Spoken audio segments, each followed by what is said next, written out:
Hello students, you are very welcome in online class. We are studying the first chapter, Living World and Classification of Microbes. This is our third video related to the first chapter.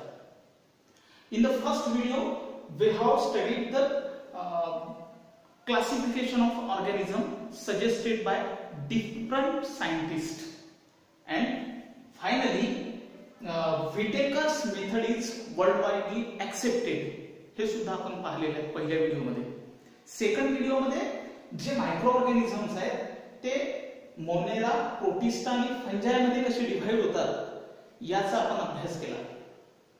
तिसऱ्या व्हिडिओमध्ये आपण पाहू की व्हिटेकरने दिलेली जी system आहे, 5 kingdom system जी आहे तिचे merits म्हणजे त्याची उपलब्धता आणि तिचे त्या सिस्टीमचे डिमेरिट्स म्हणजे दोष, लिमिटेशन्स हे जर आपण आता पाहू. ती जी सिस्टीम आहे ही वर्ल्ड वाईड ऍक्सेप्टेड जरी असली तरी ती 100% परफेक्ट आहे असं म्हणता येणार नाही. तिच्या त्या सिस्टीमने बऱ्याच गोष्टी अत्यंत व्यवस्थितपणे मांडल्या, मात्र त्यामध्ये काही दोष सुद्धा होते. तर अत्यंत व्यवस्थितपणे ज्या गोष्टी मांडल्या त्याला आपण मेरिट्स म्हणू, आणि जे त्या सिस्टीमचे दोष आहेत त्याला आपण डिमेरिट्स म्हणू. आणि ते जरा डिटेल थोडं पाहू, म्हणजे मग आपल्याला पुढचा भाग व्यवस्थित समजून घेता येईल. आपण पाहिलं की काय मेरिट्स आहेत, म्हणजे काय मेरिट्स असू शकतील या सिस्टीमचे. तर या सिस्टीमने सायंटिफिकली अप्रोच ठेवून ऑर्गॅनिझमचं डिव्हिजन केलेलं आहे, ज्यामध्ये त्यांनी सेल स्ट्रक्चरचा विचार सुरुवातीला केला, प्रोकॅरियोट्स, युकॅरियोट्स. त्यानंतर त्यांनी ऑर्गॅनिझमचा विचार केला, युनिसेल्युलर, मल्टीसेल्युलर याच्या आधारावर डिव्हिजन केलं ऑर्गॅनिझमचं. त्यानंतर त्यांनी मोड ऑफ न्यूट्रिशन, ऑटोट्रॉप्स, हेट्रोट्रॉप्स याचा विचार केला. त्यानंतर त्यांनी लाईफस्टाईलचा विचार केला. लाईफस्टाईल मध्ये प्रामुख्याने प्रोड्युसर, कंझ्युमर, डिकम्पोजर या बाबींचा विचार करून व्यवस्थित किंगडम तयार केले. आणि नंतर फायलोजेनिक रिलेशनशिप, ज्यामध्ये अगदी प्रिमिटिव्ह पासून तर वेल डेव्हलप, सिंपल टू कॉम्प्लेक्स या पद्धतीनं विचार करत वेगवेगळे किंगडम तयार केले. हे आपल्याला लक्षात येतं. म्हणजे युनिसेल्युलर असेल तर ते प्रिमिटिव्ह झाले, मल्टीसेल्युलर असेल तर ते प्रामुख्याने वेल डेव्हलप झाले, प्रोकॅरियोट्स असेल तर ते लेस डेव्हलप झाले, आणि युकॅरियोट्स असेल तर ते वेल डेव्हलप झाले. म्हणजे त्यांनी जे 5 किंगडम तयार केले त्यामधला पहिला किंगडम मोनेरा हा सर्वात प्रिमिटिव्ह म्हणजे सर्वात कमी डेव्हलप. त्यानंतर प्रोटिस्टा हा थोडा त्यापेक्षा जास्त डेव्हलप, त्यानंतर फंजाई त्यापेक्षा डेव्हलप, प्लॅन्टी त्यापेक्षा डेव्हलप, आणि ॲनिमेलिया सर्वात डेव्हलप असणाऱ्या किंगडम. अशा पद्धतीने फायलोजेनिक रिलेशनशिपचा सुद्धा विचार केला. म्हणजेच व्हिटेकरने सायंटिफिक अप्रोच कन्सिडर केला. त्यानंतर त्यांनी डिव्हिजन जे केलंय ते based on the cell structure. म्हणजे प्रोकॅरियोटिक सेल असेल तर एक किंगडम तयार केला. जे सर्व प्रोकॅरियोटिक सेल स्ट्रक्चर असणारे ऑर्गॅनिझम्स आहेत ते त्यांनी मोनेरा या किंगडम मध्ये टाकले, आणि उरलेले सर्व ऑर्गॅनिझम हे उरलेल्या मग 4 किंगडम मध्ये येतात. हे आपण पहिल्या व्हिडिओमध्ये जो भाग पाहिलेला आहे, व्हिटेकरने मांडलेली जी सिस्टीम आहे ते पाहिलेलं आहे, यामध्ये आपल्याला लक्षात येईल. त्यानंतर आहे डिव्हिजन बेस्ड ऑन ऑर्गॅनिझम. व्हिटेकरने युनिसेल्युलर ऑर्गॅनिझम म्हणजे युकॅरियोटिक सेल स्ट्रक्चर, त्यामध्ये जर युनिसेल्युलर असेल तर त्याचा एक ग्रुप बनवला, एक किंगडम बनवला, ज्याचं नाव आहे प्रोटिस्टा. त्यानंतर division based on mode of nutrition. जर सॅप्रोट्रॉप्स, those organisms feed on decaying material. Decaying material म्हणजे सडलेल्या पदार्थांवरती, कुजलेल्या पदार्थांवरती जे ऑर्गॅनिझम जगतात ते प्रामुख्याने फंजाई या किंगडम मध्ये त्यांनी टाकले. आणि नंतर लक्षात येतं की डिव्हिजन बेस्ड ऑन व्हेरायटी. जसं त्यामध्ये एक एक्झाम्पल जर आपण घेतलं युग्लिनाचं. युग्लिना आपल्याला माहिती आहे हा आपण प्रोटिस्टा या किंगडम मधला हा ऑर्गॅनिझम आहे जो ऑटोट्रॉफिक आहे. आता ऑटोट्रॉफिक म्हटलं की तो ऑटोट्रॉफिक कशामध्ये येतात प्रामुख्याने तर प्लॅन्टीमध्ये, म्हणजे सर्व प्लॅन्ट्स हे ऑटोट्रॉफिक आहेत. युग्लिना सुद्धा ऑटोट्रॉफिक आहे. म्हणजे युग्लिना खऱ्या अर्थाने कशात असायला पाहिजे होता प्लॅन्टीमध्ये. मात्र व्हिटेकरने युग्लिनाला हे प्लॅन्टीमध्ये टाकलेले नाही जरी ऑटोट्रॉफिक असेल तरी. त्याचप्रमाणे युग्लिनाला मोड ऑफ लोकोमोशन म्हणजे हालचाल करण्यासाठीचे जे अवयव आहेत ते फ्लॅजेला आहेत. आता असे अवयव प्रामुख्याने कोणत्या ऑर्गॅनिझम मध्ये असतात ॲनिमॅलिया मध्ये या किंगडम मध्ये असतात. मात्र युग्लिनाला त्यांनी ॲनिमॅलिया मध्ये टाकलं नाही. म्हणजे ऑटोट्रॉफिक असणारा युग्लिना हा प्लॅन्टी मध्येही टाकला नाही आणि फ्लॅजेला असणारा युग्लिना हा ॲनिमॅलिया मध्ये सुद्धा टाकला नाही. तर तो युनिसेल्युलर आहे, युकॅरियोटिक सेल स्ट्रक्चर आहे, त्यामुळे त्याला कशामध्ये टाकलेलं आहे प्रोटिस्टा मध्ये टाकलेलं आहे. इतकं व्यवस्थितपणे त्यांनी व्हेरायटीचा सुद्धा विचार केला आणि क्लासिफिकेशन केलेलं आहे. हे त्यांच्या या क्लासिफिकेशनचे मेरिट्स आहेत, फायदे आहेत. आता आपण पाहू की त्यांनी ही जी सिस्टीम तयार केली मात्र त्याचे काही दोष सुद्धा आहेत. प्रत्येक एखाद्या गोष्टीमध्ये काही दोषही असतात काही फायदेही असतात. आपण आता फायदे पाहिले. आता आपण व्हिटेकरने तयार केलेली ही जी 5 किंगडम सिस्टीम आहे याचे डिमेरिट्स पाहू, दोष पाहू. काय दोष आहेत तर आधीच्या व्हिडिओमध्ये आपण पाहिलं की मायक्रो ऑर्गॅनिझम हे एकतर मोनेरामध्ये येतात, मायक्रो ऑर्गॅनिझम सूक्ष्मजीव एकतर ते मोनेरामध्ये येतात, नाहीतर प्रोटिस्टामध्ये येतात, नाहीतर ते फंजायमध्ये येतात.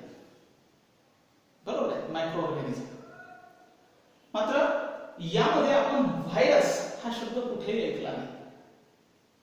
म्हणजे व्हिटेकरच्या या सिस्टीम मध्ये त्यांनी व्हायरसेसला कुठं स्थान दिलेलं नाही. ना व्हायरस त्यांनी मोनेरामध्ये, प्रोटिस्टामध्ये, फंजायमध्ये, प्लॅन्टी, ॲनिमॅलिया कशामध्येच टाकलं नाही.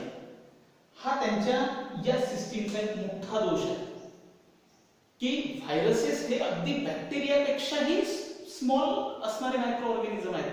मात्र त्यांना त्या व्हायरसेसला त्यांनी त्या सिस्टीम मध्ये कुठंच स्थान दिलेलं नाही. त्यानंतर algae included in 2 kingdoms. Algae हा सुद्धा एक ग्रुप आहे. अल्गी म्हणजे आपण मराठीत त्याला प्रामुख्याने शेवाळ म्हणतो.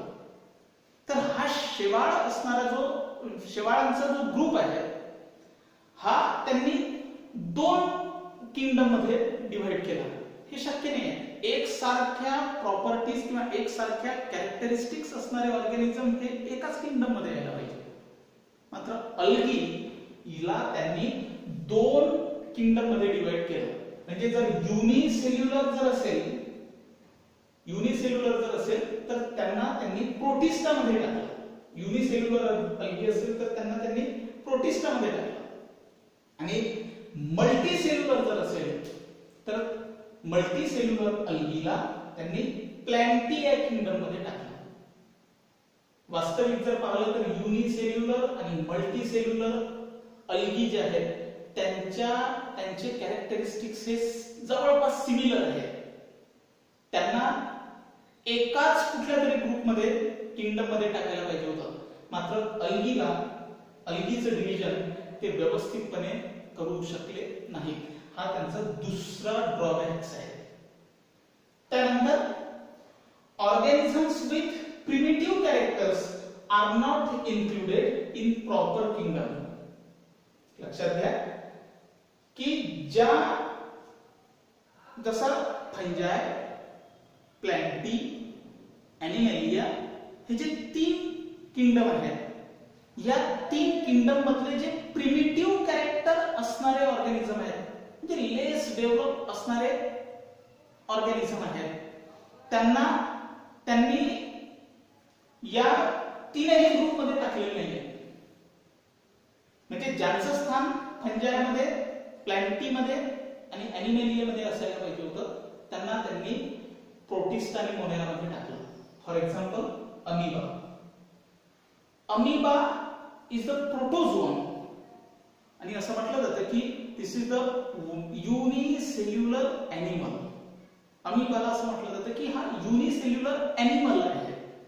मग युनिसेल्युलर ॲनिमल जर असेल तर त्याला ॲनिमेलिया या किंगडम मध्ये टाकायला पाहिजे होतं. मात्र अमीबा हा आपल्याला कुठे दिसतो? प्रोटिस्टा या किंगडम मध्ये दिसतो. त्यामुळं हे सुद्धा एक मोठं ड्रॉबॅक आहे या सिस्टीमचं. त्याचप्रमाणे लार्ज व्हेरायटीज क्रिएट्स कन्फ्युजन.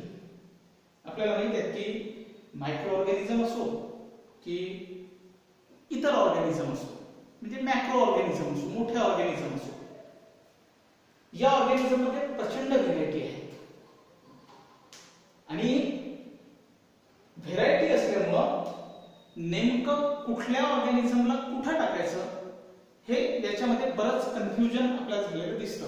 जसं आपण त्या व्हिटेरस सिस्टीम मध्ये पाहिलेलं आहे की युकॅरियोटिक मल्टीसेल्युलर ऑर्गॅनिझम हे एकतर फंजाय असतील, प्लॅन्टी असतील किंवा ॲनिमेलिया असतील.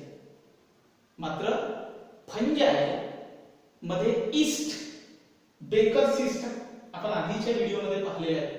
हा बेकर ईस्ट हा युनिसेल्युलर आहे. हा युनिसेल्युलर आहे, त्यामुळं तो एकतर प्रोटिस्टा मध्ये पाहिजे होता आणि प्रोकॅरियोटिक सेल नाहीच आहे, त्यामुळं तो मोनेरा मध्ये येणारच नाही. मात्र तो युनिसेल्युलर आहे. ईस्ट हे काय आहे? फंजाय आहे, आपण काल पाहिले. मात्र फंजाय कसे असतात? मल्टीसेल्युलर असतात. मात्र ईस्ट हा फंजाय असून सुद्धा कसं आहे? युनिसेल्युलर आहे. म्हणजे इथे कन्फ्युजन आहे.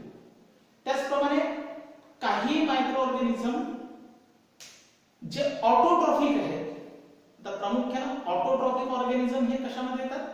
फोटोसिंथेसिस करणारे ऑर्गॅनिझम हे प्लॅन्टी मध्ये येतात. मात्र